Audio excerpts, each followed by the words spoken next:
All right, everybody who's doing the New York City Race, the SEA Paddle NYC Race. I have done this race 2 years in a row, although I skipped last year because of the birth of my daughter, and I'm not going this year because she's turning 1. But I am going next year, and I can't wait. A couple of quick tips that I can give you. It's a long race, so I'm sure you're wondering how much water to bring, what kind of hydration, what the boats will provide, blah, blah, blah. Anytime that you're going on a race, you have to assume that you're going to be self-sufficient. So you know approximately what kind of athlete you are. I think the winners finish is sometime under 4 hours. Those are the elite paddlers, the guys like Rob Rojas and whatnot. And the people in the back can, the just normal human beings like myself, the first year it took 6.5 hours. I know people have taken up to 8 hours.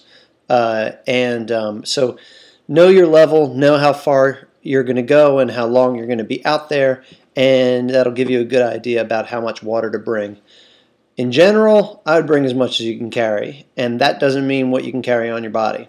I would take 2 camelbacks with as much water as that camelback can hold.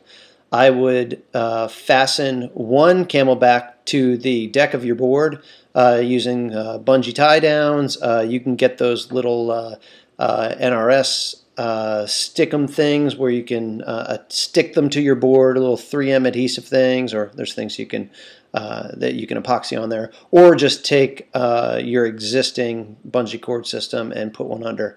Then put the other one on your back. Also, pack both of them with ice. You might even want to freeze partially one of them the night before, and then fill them up with water, with very cold water, because then at least the water will stay cold for a little bit longer.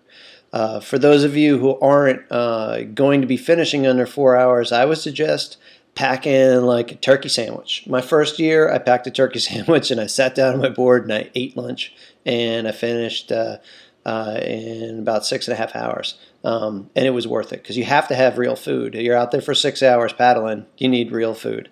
I know some of you are wondering about the hazards of the river, and what I can tell you is that there are definitely hazards and things that you need to be paying attention to.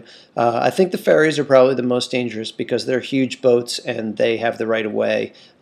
But you have enough time to see them and get out of the way, and I don't know if anyone's had particular problems, but they do throw a huge wake up. So make sure you brace yourself, widen your feet out, and get your paddle ready for a low brace if you need to, but just wait out the storm and keep going because you have the river current with you. Second is the heat. I think that's just as much of a factor as the boats.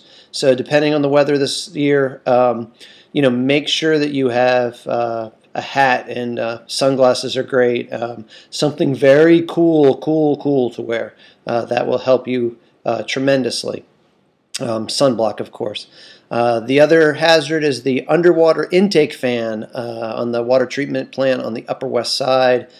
We have to stay outside of 100 yards of this. I never saw it. I saw it, but we knew to stay away from it. I don't think anybody's ever been sucked down into those fans, so I wouldn't worry about that. The other thing to keep in mind is that you are with the current for the majority of the race. So a really good thing to do is to have a GPS and to mount it on your board and look down and see, am I in fast water? Am I in slow water? Monitor where you are, because as you serpentine along the river left and right, keeping to the Manhattan side and not the Jersey side, you'll notice that there'll be faster currents and slower currents. Other hazard areas are underneath the bridges. There's a lot of current and a lot of eddies, and so just shoot right down the middle between the supports. If you go too close to the supports, you get a little bit more of a like a fast water with an eddy action, so it's not worth it. On the east side, when you're going down the East River, the water on shore, some of those shorelines are undercut, so you don't want to get too close to shore. So give yourself a good buffer and stay outside of that. And finally, definitely don't rely on the support boats. There are plenty of support boats, and if you need help, you're probably going to get help. But keep an eye on the people around you. If there's anyone in trouble, offer them help. If you're in trouble, they'll offer you help. I ran out of water, and I had a buddy who paddled with me to the finish and helped me out, and that was really great for my second year because I cut down a lot of time on my from the year before.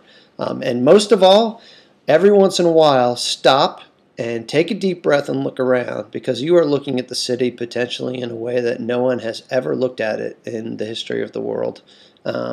It is a unique perspective on an island city where it really isn't that much of a water culture. So, you know, take in the Statue of Liberty, look at the George Washington Bridge, look at the Chrysler Building and think of how many thousands of people are up there working while you're out there paddling. The George Washington Bridge, the Brooklyn Bridge is just amazing. 59th Street Bridge, the helipad, the Intrepid, boy, you name it. It is a phenomenal race, and I can't wait to do it next year. So good luck in the New York City SEA race. You're raising a lot of money for some great charities. Be real respectful to the organizers. They work really hard all year long. They're very stressed out. They're still happy, but they're very stressed out about everything. So just be patient and know that they're working really hard, and just take real good care of yourself and enjoy yourself. And if any of you guys can email the mullet when you're done and let me know what it was like, send me photos. I'd love to post them. I think the whole world needs to see how cool this race is. So good luck.